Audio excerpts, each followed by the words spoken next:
So what we're actually going to be doing is a Q&A with James White, our CEO. That's him right there. Hi guys, evening. How are you? So we've had a few emails actually sent in with a few questions, and I've also opened it up to some staff members as well. So we don't know what we're going to get tonight. I've given him a few of the questions, but we're going to put him on the spot. So let's get kicked off. So the first question today, James, is today if you had to start InTouch from scratch, what would you do? Would you do anything differently? So what would you do?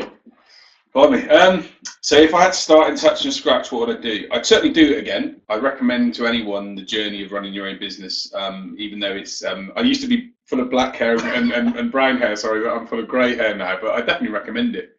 I definitely recommend it. It's the best journey you can go on, to go on as a business owner and go and create something and do something, and I think it really is an incredible thing to go and do. What would I do differently? I guess I probably made quite a few mistakes at the start. I probably too many to mention maybe the nature of this call, but I guess one of the first things I was passionate, I had an idea of what I wanted to do. Probably didn't do quite enough planning, if I'm honest. Didn't do quite enough planning at the start in terms of exactly how I was going to sort of put things together, and there's that whole thing of rubbish in, rubbish out, and probably the first couple of years maybe I didn't get things quite as right as I probably wanted to. When you're building a system like InTouch, you need to be quite specific about stuff, and I don't think I was as specific, and probably wasted a lot of time and maybe even money at the start, not being as specific as I wanted. So probably I would say I'd certainly make sure I do a bit more planning, and I would probably say that I was probably a bit too nice at the start as well. Sometimes when you're a bit nicer as a business owner, you may be a bit too engage with people, and maybe as hard as you need to, and it's a tough world, so you've got to be quite tough on what you need to do and what you need to get done, and plan it effectively. So those are probably the things that I would certainly say, but I'd certainly do it again. If I wasn't doing this, I'd be doing something else, I'm sure, but I'd always want to run a business. It's a great thing for all business owners to do. Okay, great one to start off with. So why did you start InTouch then? So I know we've spoken a lot about this over the years, but what made you make the leap from because again, when we put out about this webinar, we put a bit about your history there. So you've got a colourful history, but you've come from being European marketing director for a rather large networking company.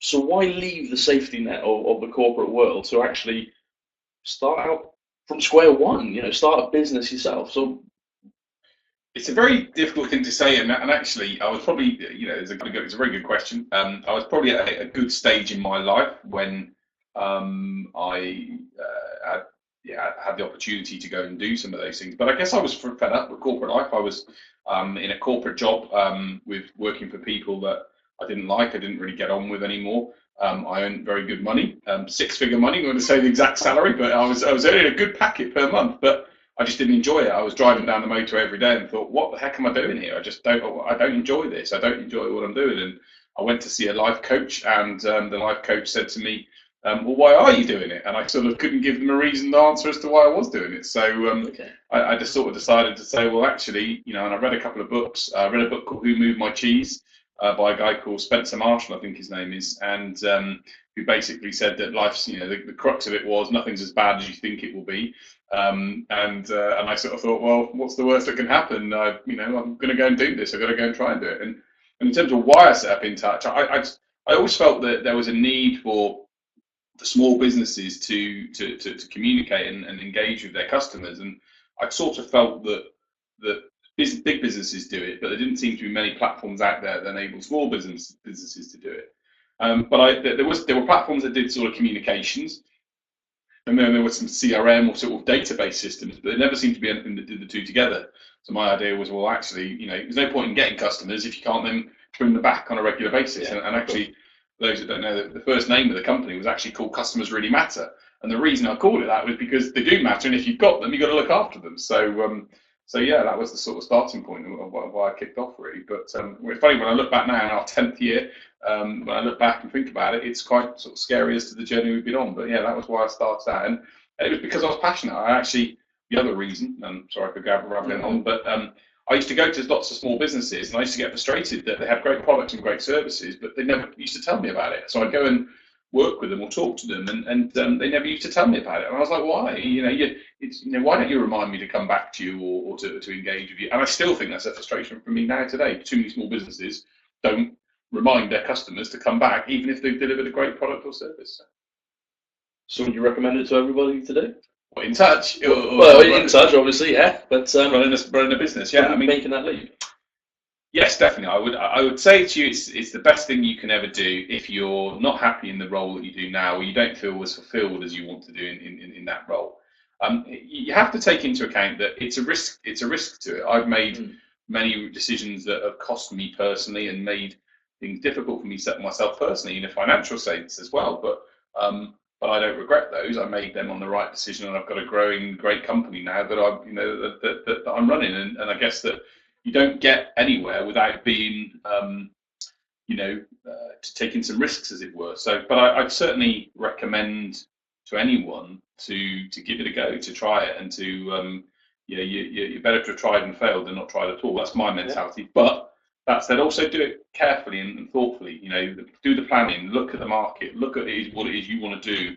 Identify whether there's others doing it. Is there a real opportunity for your product or service? Are you filling a gap somewhere? And if you are, can you do it alongside your business, or can you do it on a part-time basis or whatever else before it then kicks off? So you don't necessarily have to sort of chuck the whole baby out with the bathwater. You can maybe start from a basic level, but I'd certainly encourage people to do it. It's the most rewarding thing to be your own boss, and to do what you enjoy. And I get up every morning and I enjoy what I do, and I think that's the biggest thing from when I was in work before to where I am now. So. Excellent. Obviously tonight we have got lots of people joining us. So if you do have any questions, we've got some that have already been sent in, but do throw your questions out there. I mean, David's sent one across. So has business growth tended to come from planned development or from spotting unexpected opportunities? It's quite a good question, that, actually. Very good question, actually. Yeah. Has development come from planned development? I think it's always come a little bit from planned development. We've always had the idea that our target market, and we need to be even more focused on this, has been small, medium-sized businesses. And those businesses have a need to communicate and engage with their customers and to market themselves more effectively. So I think that the key thing is knowing who those target customers are and being able to say, this is who I appeal to. And I still think we still got, as we're still doing some work on this now, even ourselves, to be even more specific and targeted about what we do and how we do it. Because when you're a small business and you start up, you sort of welcome any bit of business. But actually, sometimes that's the worst thing, because you then get diverted into not your core focus. So there are unexpected opportunities that come up. But my experience of those has generally been, and to answer to David's point, is that all that glitters isn't quite gold.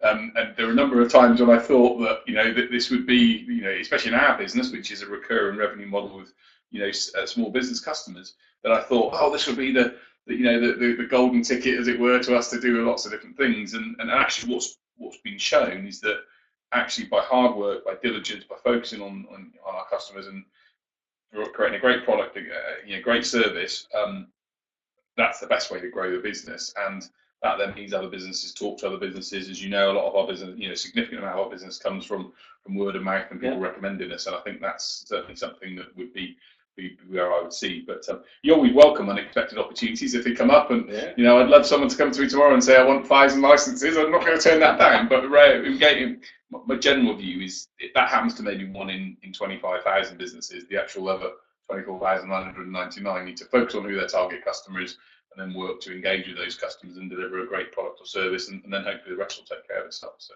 yeah, definitely. Great answer. So getting feedback already. So you're doing well tonight. Yeah, that's good. I'm getting my ratings. That's good. Exactly. I mean, one of the questions that we had sent in to us is, where do you actually see? It was more of a general business question, but where do you see technology going in the next 5, 10, 15 years? I mean, I know that we've seen a lot of things these days, like wearable technology and stuff like that. Where do you see things going? So I think that there's a number of things that I think will happen.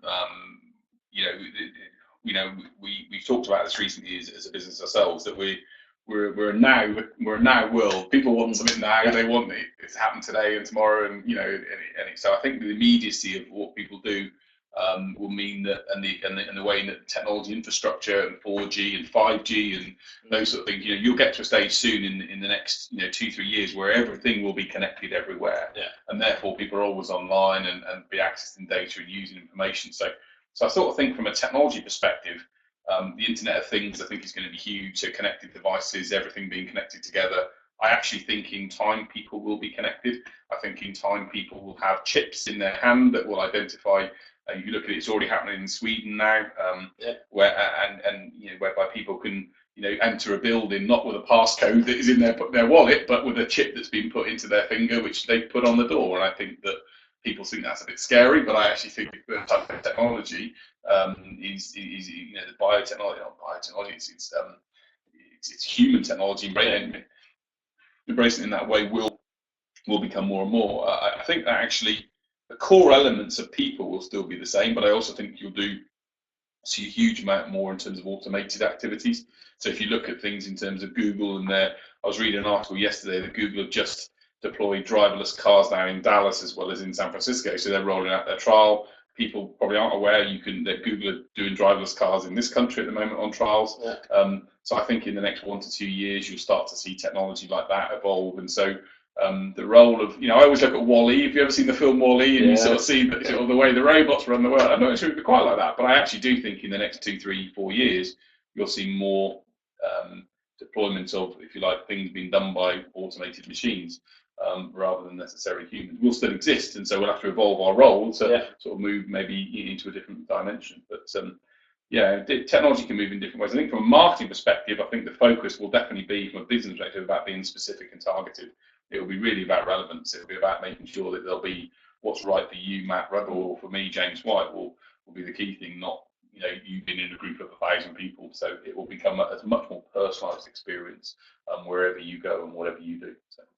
Okay, well, excellent. I could be wrong. I'm certainly not a futurist. I need to look up on this stuff as much as anyone else, but I would certainly say that those are the things that come to my mind in this area. In health, which, as you know, I sit on the board of a health authority or a health organisation. I think that there's a lot of things there that will, again, be quite interesting to see over the next few years in terms of developments happen. But the only good thing you do know is that change is going to happen. Yeah. So the one thing we do know is that 10 years ago when I started this business, Twitter didn't exist. Facebook didn't really exist hugely, and now they're the world global phenomenons and whatever they are. So the good thing we know is that change is a constant. So you've got to be prepared to adapt to it and move forward with that. So. Yeah. Well, I mean, to go with that, we probably haven't pushed it out so much tonight, but we're actually trying something. So whilst we've got the webcam set up and we're coming to you live, or unless you're watching this on YouTube, not so live. But we're also trying. We've got a phone set up, so we're trying Periscope at the moment. So that's something that we've kind of seen muted around and everything. So we thought, well, we'll give it a go because again, like Twitter, it could be huge. Twitter is now absolutely fantastic and huge. And again, it goes back to your point of people want immediacy. People don't want to write essays. They want to write 140 characters, get their message out there, and get it to be seen. So rather than that whole waiting thing. Just to go on that point, but I still think you've got to have a reason to exist. So I think some of the time that it goes back to that reason. Why do you exist? What is it? Why? That book that I've said to you guys about Paul Simon Sinek, the power of why. Why is it you're existing as a business? And I think whatever you do and whenever technology goes, the element of why you're in business and what you offer and what and the how is different, but actually why. What's your purpose? I think we'll always be true to that, and the businesses that identify the why and what that fits in alongside the way in which the world or technology changes will work effectively with that as well. So. Yeah, definitely. Well, I know this isn't a question that's been sent in or one on the list, so I'm going to throw you slightly here, but you've already mentioned 2 books tonight. So if I was to say to you, give us your top 5 books for business advice, I mean, you've already mentioned Who Moved My Cheese and Start with the Why. So if we take those 2 as 2, give me 3 other business books that you've read that have actually changed your thinking, or maybe you kind of sit back and kind of go, yeah, wow, that is a whole different mindset change. Okay, so there's lots of different books I think that I read that I enjoy. I guess I definitely would say The E-Myth by Michael Gerber. I encourage people to read about The E-Myth because I think it talks, his whole idea of actually someone that sets up a business and then gets into running it and then finds that they don't enjoy it is what I see with a lot of businesses. They actually start off and then the whole element of growing and things, moving on around them changes the way they feel about things. And what he talks about is about processing and becoming very much organised in the way you move your business forward. Yeah. And I think that's a really good book that I'd encourage people to read. I think there's a great book that I read about a year and a half ago, and I've just started reading again, called The Greatest Salesman in the World by a guy called O.G. Mandino. And it's a bit weird in some cases, but it becomes a little bit biblical, it looks, in some cases. But the point that it talks about is to be the greatest salesman in the world. And as a business owner, you fundamentally have to be, even if it's not in your comfort zone, you have to be able to sell yourself and your business to be able to move forward. And I think some of the things that it talks about never giving up and treating every day as if it's your last, and act now, and some of the other elements of the scrolls in there, I think are really important. So I'd certainly say that one, because if you haven't got belief in yourself as a business owner, then you're not going to get very far. Well, let's face it. One thing you've always said to me is the fact that the best salesman in a business is going to be the business owner. Nobody is going to be more driven or passionate about the business or the product than the person who started the business, and obviously that's you. So exactly. So I think in terms of other things, some other books, there's some other contenders. There's a great book called the Star Principle by a guy called Richard Koch.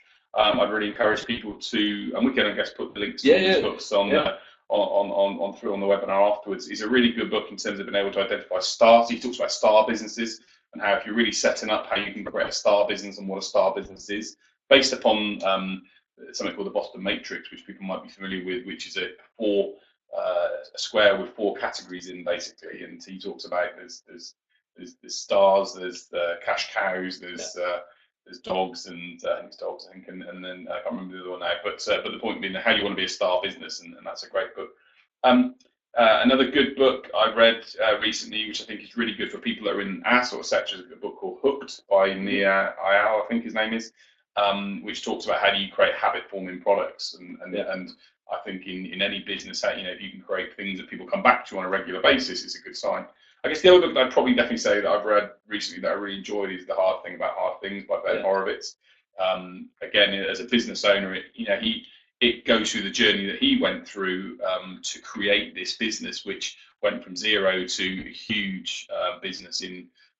He sold it for 1.6 billion in time to come, but it's tidy profit. Yeah, tidy money. I think he's doing all right for himself now. But he talks about some of the things and some of the struggles. People say it's all very great when you see that and what he's done, but actually it describes the journey that he went on. I also think that Felix Dennis's book is another one which is a good read. Richard Branson's books are always a good read. I've read Alan Sugar's books as well, and I like those as well. So I think there's a good amount of books. The one thing I would say that I think is really important is it's important to read and learn. I think you have to, as a business owner, make the time to absorb and learn new things on a regular basis. So, I've started using Audible books and listening to things at a different speed. But the most important thing is you learn, you pick stuff up. You won't, you may not, adjust them and use them all in your marketing, in your business. But those are the keep learning, keep listening, and keep picking things up is what I'd say. Yeah, definitely. So we've got a question in here. So David seems to be the one firing them across tonight. So don't be shy. So David says many CRM platforms and other software fall into the trap of building loads of functionality and ending up overcomplicating the system for users. InTouch seems to get a good balance. Thank you. We like you. You can come again. So how do you decide what to add on and what not to? Very good question, I suppose. Yeah, really in any industry, how do you know which direction to go to without bogging things down, really? So I think it's a really great question, and I guess that when your customer base is quite varied and extensive, I think the challenge sometimes is to make sure you listen to that customer base as a whole. And I always say to people that in our business, I think I like to think there's 50% inspiration. So 50% of what we do should come from how we see the market and where we think things are going and what it's trying to do. And then I think 50% of it needs to come from perspiration. So the perspiration of engaging with our customers, in our case, listening to them, seeing what they think and seeing what they say, and listening to a full section of that, not just individuals. So I think what we've got to, it's difficult because everyone has their opinion and their opinion is important. But I think if you can collectively listen to a group of people by engaging, talking to them, and as you know, we talk to people on a daily basis and really get themes that you can understand. So, for example, in this discussion, we know we've had some comments from our customers about that they'd like to see some improvements in our email editor. Yeah.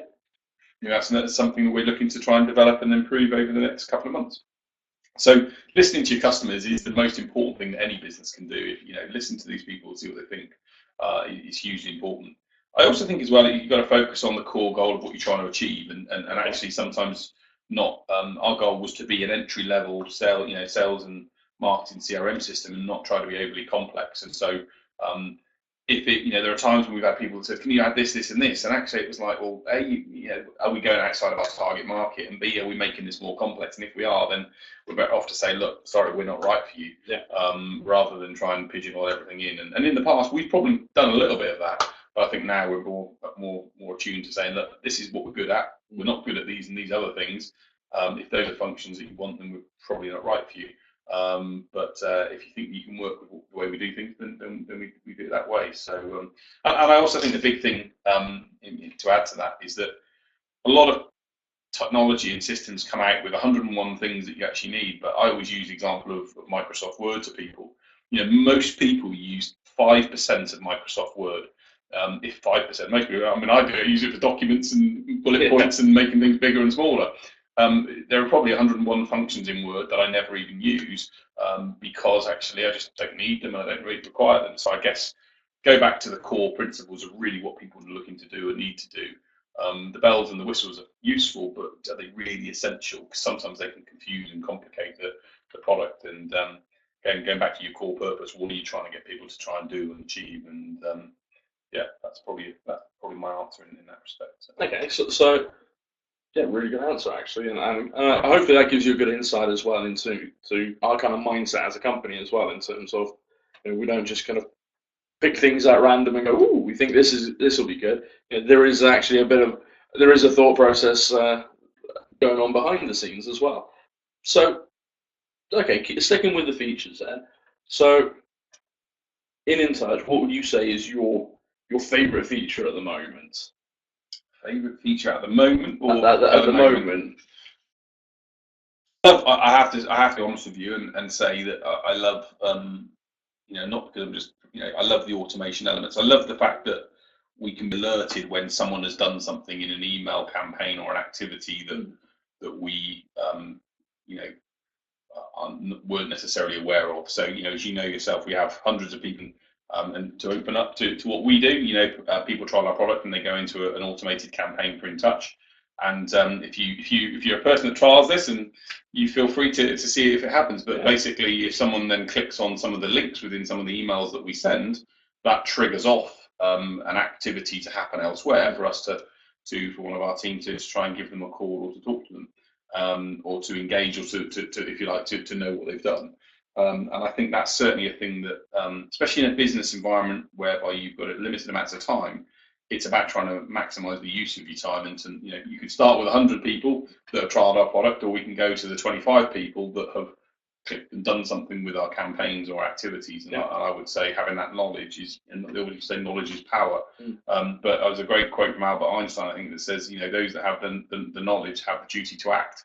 So actually, in a way, it's about saying, look, if you've got this, if you don't act, then you're missing the boat. So I would definitely say that part, and it also follows on from probably one of my favourite features and discussions is I'm always amazed when people look at statistics on email campaigns, and I remember going through and talking through lots of customers that used to continually refresh the page to see, oh wow, someone else has opened it and someone else has opened it. So that part then generally tends to get people to to make people happy. But those are the sort of things that I think work. But I guess InTouch has got lots of areas that I love effectively. There's lots of areas I think we can improve on as well. So I'm not certainly sitting here and thinking that we've got it all right. But there's I also quite like the SMS functionality. I think it's quite cool that you can communicate to people through an SMS in that way as well. But there's lots of good stuff that we do, and the whole goal behind all of them is that actually, is it going to help our customers and our the people that work with us to make more money, make their phones ring or their emails buzz with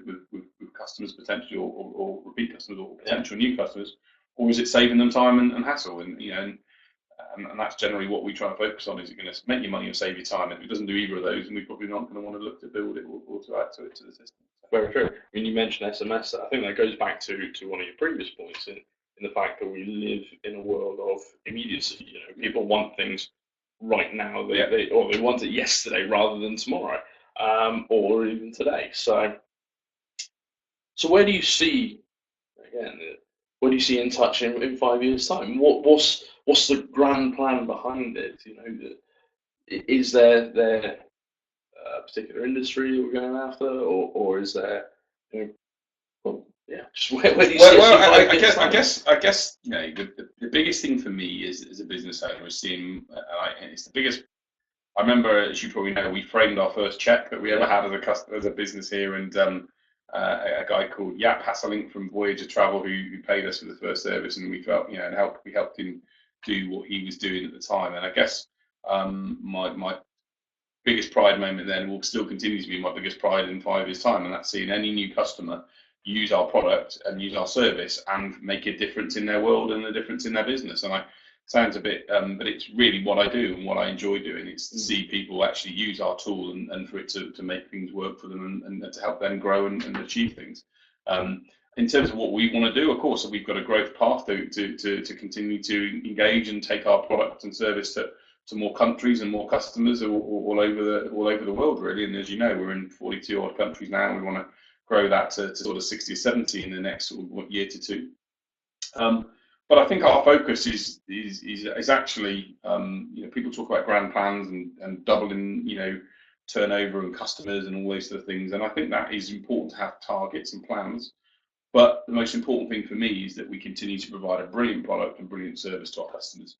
And if we do that, and if we continue to make their world a better place, and that sounds a bit sort of like I'm Miss World contestant here, but if we continue to make their life easier and to continue to make things simpler for them and to make them money, then actually the rest will happen. The rest all of our growth will come as a result of it, because customers that are using our product will continue to use it, will continue to recommend it. So having a phone call with someone this evening that just said, you know, I'm speaking to a group of 25.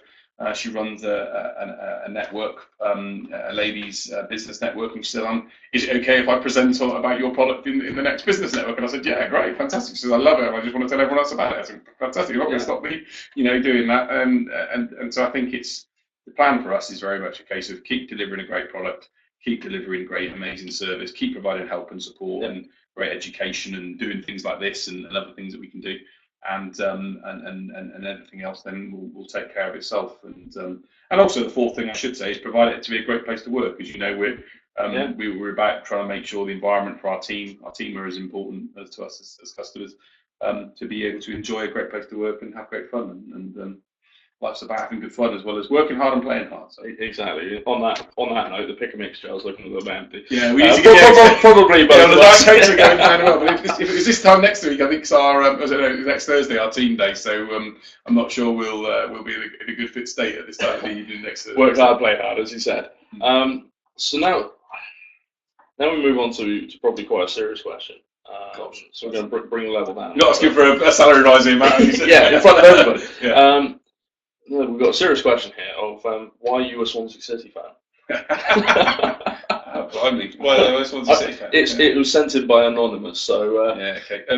I'm a Swansea City fan because my dad took me to a game when I was 6, and even though we left Swansea, he sort of put it into, you know, sort of gone into my heart, the football club. So, I blame my dad really for taking me to my first game and for introducing Swansea City to me. But I think it's great, actually. I think it's really good to have a passion in your life, or you know, whether it's a sport or a hobby or an activity that you have, and it's actually a good thing in many respects for business owners, I think, as well. Sometimes if you're not careful, you get so caught up in your business and what you do that it's great to have. In my case, it can be torture sometimes. There's supported Swansea over the years. They're doing very well now, but you know, over the years, and I supported them, you know, for that long. Trust me, we were doing very badly for a while.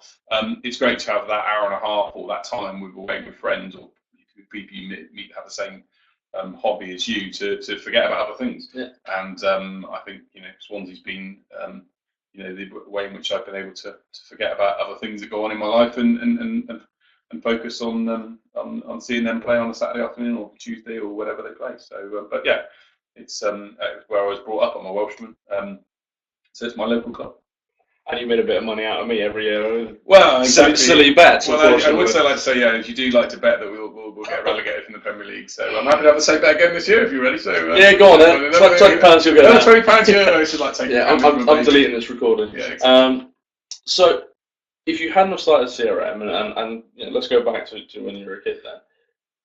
What did you want to be when you grew up? Sorry. What do you want to be when you grow up? Well, I grew up. Yeah, I haven't grown up yet. I wanted to be a footballer, I guess. When I started, I did enjoy football. I was decent, but then I changed. I actually, it's probably going to give you a fact that you didn't know here, Matt. But exclusive. It is exclusive, actually, for a lot of our customers. Probably, I became a Jehovah's Witness actually, 5 years or 4 years. So, yeah, did you know that? Not a big thing, but it sort of changed. I did it from I followed my dad, and I did it from when I was 12 to 17. And it affected me a couple of different ways, and I'm not going to go into the reasons why I didn't sort of stay with it, but it sort of meant that I dropped my football career a little bit. So I sort of got to sort of 17 and thought, well, what am I going to do then? You know, because I sort of wasn't that academically brilliant. I've got some very good friends. I've got a very good friend of mine who one of our investors who is a good school friend of mine who's a brilliant surgeon in the Midlands. Yeah. I've got some other good friends of mine who are great scientists and opticians and chemical engineers and all these sort of things are brilliantly talented people. And I guess my sort of skill was I worked on a market stall even when I was Jehovah's Witness, and I worked on a market stall for 6-7 years. So I've always been able to talk, gift of the gab talk, I guess. And I remember selling slippers to old ladies at $3.99 a pair. And so I guess I sort of felt, well, I should go into some sort of sales and marketing activity. So after I couldn't become a footballer, and I sort of thought, well, what am I going to do? And I guess I sort of felt that, a career in business. I always quite enjoyed business. I quite enjoyed it, being on the market and seeing, how you can make money and do things in that way. So, I quite enjoyed that. And then I went to university, lucky enough to go to university, and sort of probably for the first 2 years, don't remember a lot of it because I was probably putting my student loan down my neck, but sort of really got into the third year. I did a placement with a company called ICL, who were they're now Fujitsu, basically. They were a big computer company in the UK, and had a brilliant year in Bracknell with them, and sort of turned my eyes onto the idea of, made my eyes open to the fact that there was a big business career I could have here, and that was in a marketing sales role, and went on from there. So I've always sort of done sales and marketing sort of activities, as it were, but that's my passion really, I guess, is sort of being able to. I also probably should say that when I was a kid, and I still hate this now, I hate losing. I'm probably one of the world's biggest losers. I say world's biggest losers. Rephrase that. I hate losing. The thought, whatever it is, I can accept it if I've been beaten by the better team or if I've performed to the best of my ability. But I hate losing. So therefore, I think sales is a good thing in some cases as well. To if you don't like losing, you don't want to ever give up. Then it's a great sort of area to go into as well. So that's sort of how I sort of got started and what I wanted to do. But I'm doing what I want to do now. I'm doing the thing that I love doing, which is waking up in the morning and in control of my own destiny, in control of the things that we do. So does that answer the question? Yeah, pretty much.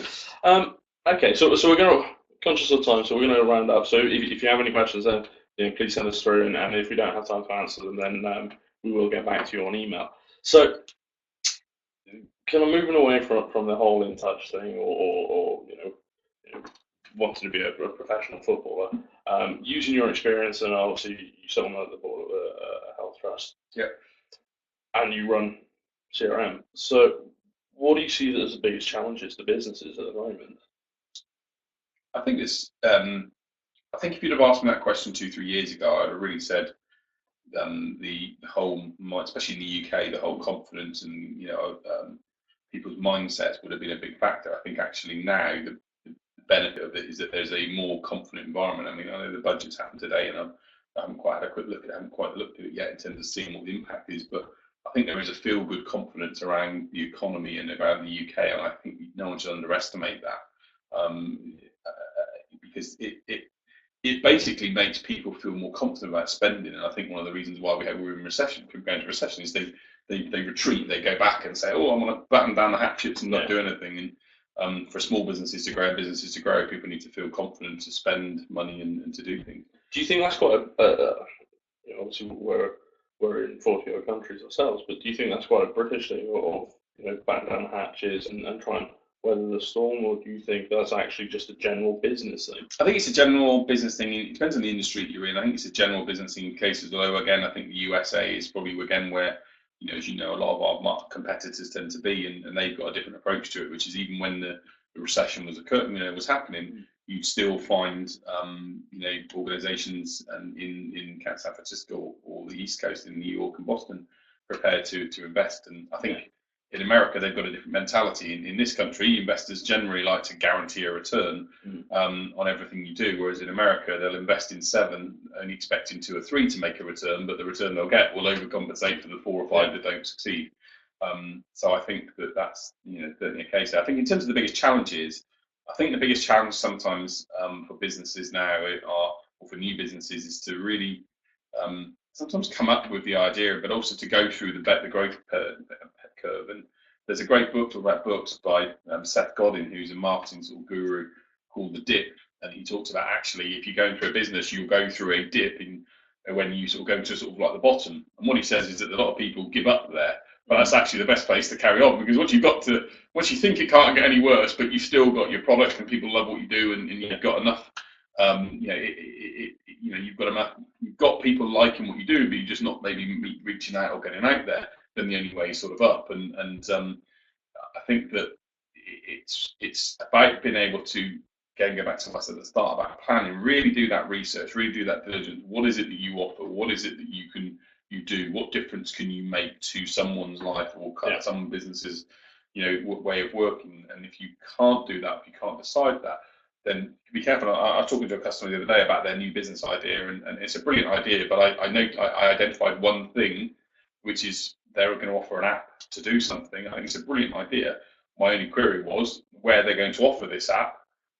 Will they have internet connection? And I know it sounds a bit of a dark thing, but I was saying, well, actually, that could be that it's a business that hopefully is going to become an InTouch customer. We've been talking to them, but they want to offer this great app to alongside sort of stately homes and cathedrals and all these other places. But in some of those areas, you don't have internet. Yeah. Well, if you have got internet, you can kibosh you can be a kibosh straight away on the business. Yeah. So do your planning, do your research, do your focus to understand really what you do and how it works and operates.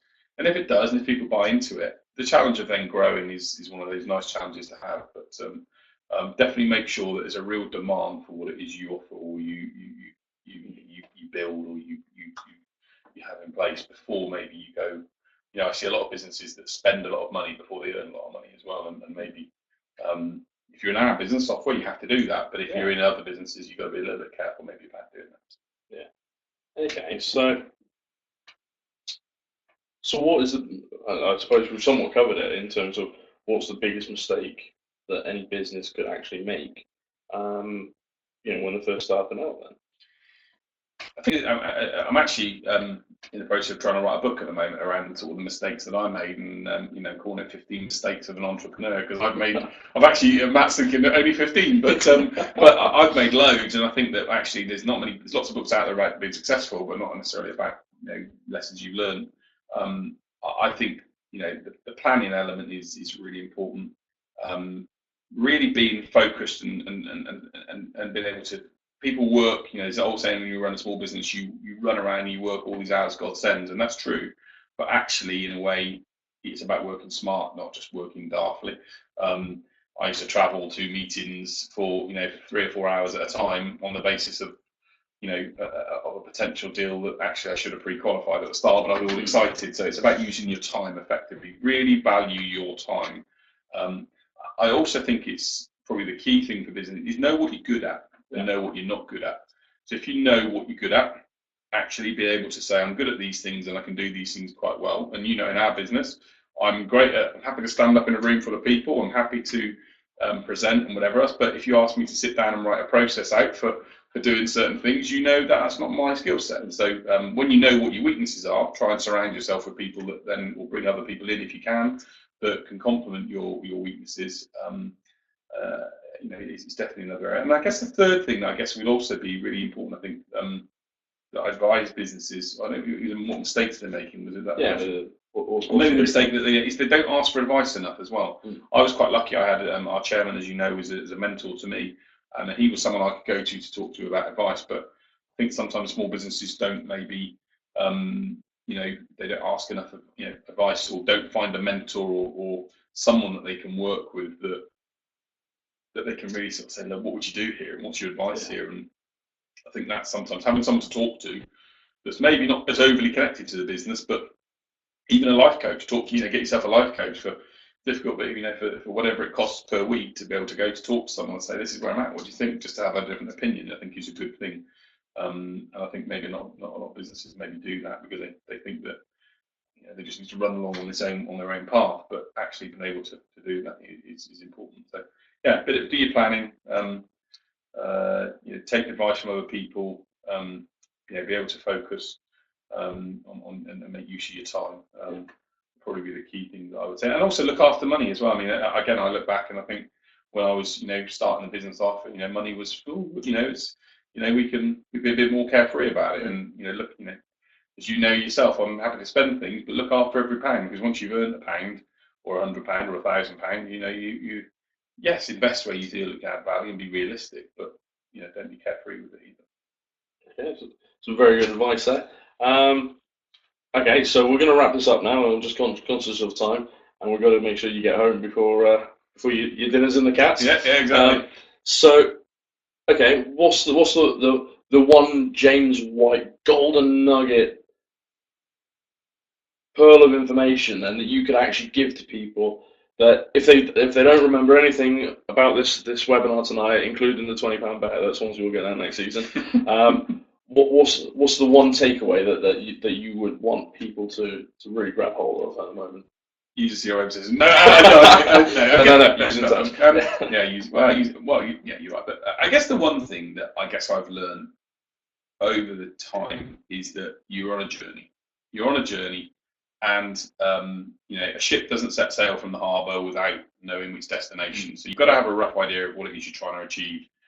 But actually, you'll go through ups and downs, but enjoy it. It's a journey, and I, it sounds a really weird thing to say, but I wake up every morning and go, yeah, my arms work and my legs work, and there are a lot of people in this world that are so much more unfortunate than us and me, and I think, wow, blimey, I'm really quite lucky that it's under my control to make stuff happen. It's not, I'm not going to blame anyone else if it doesn't happen. If I want to stay in bed, then that's fine, I'll stay in bed, but it's not going to happen. So enjoy the journey, I guess is what I say. You'll go through ups and downs. You'll go through lots and lots of things, that make you cry and tear your hair out and give you stress and give you extra, and the most feelings of amazing joy when things happen. But it's about enjoying the journey and actually at the end of it going, do you know what?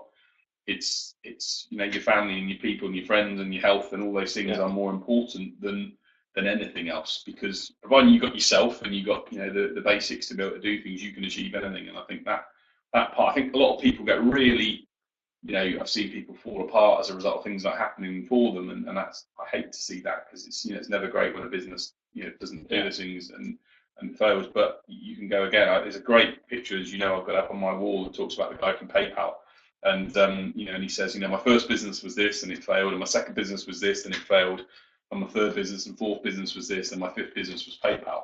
And I always go back and say, you will have failures, you will have mistakes, but enjoy the journey and learn from it. Always try and have a smile on your face.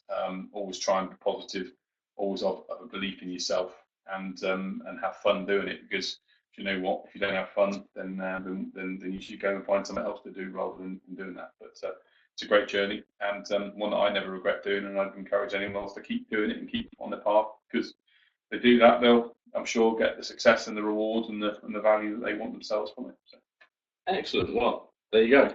So if there's only one thing you take away from tonight's webinar, then let that be it. So, well, thanks for joining us tonight, James. Our normal webinars are all about InTouch functionality, but we want to try something different tonight. As James said at the start, this is actually the 10th year of the company. So, even after 10 years, we still want to try new things. We've got Periscope going, we've got the webinar going, we've got James sat here as well. Even had his haircut for it as well. So we like to try new things. So, obviously, if there are topics that you want us to cover, if you are things that you want us to see us share, not just about InTouch, but some business things. And again, we often put out blog posts and things like that. Do follow us on Twitter at InTouchCRM, as well as Facebook as well at InTouchCRM and LinkedIn. Follow James. James, what's your Twitter ID? Twitter ID is at J White. Lots of interesting business things, and then a few rants about Swansea and some separate which are also have a look. So, yeah. And probably the Ashes over the next few weeks. Exactly. We did have not a bad day today, so yeah, it's a good day. I'm at Matt Ruddle, so do follow us, do tweet us, do let us know what you want. Hopefully you found tonight really useful, even if you have just taken away that one golden nugget. We will try a few different things, but we'll let you get on and enjoy your evenings. And thanks for joining us. Thanks to James as well. And we'll speak to you soon. Thanks, guys. Good night.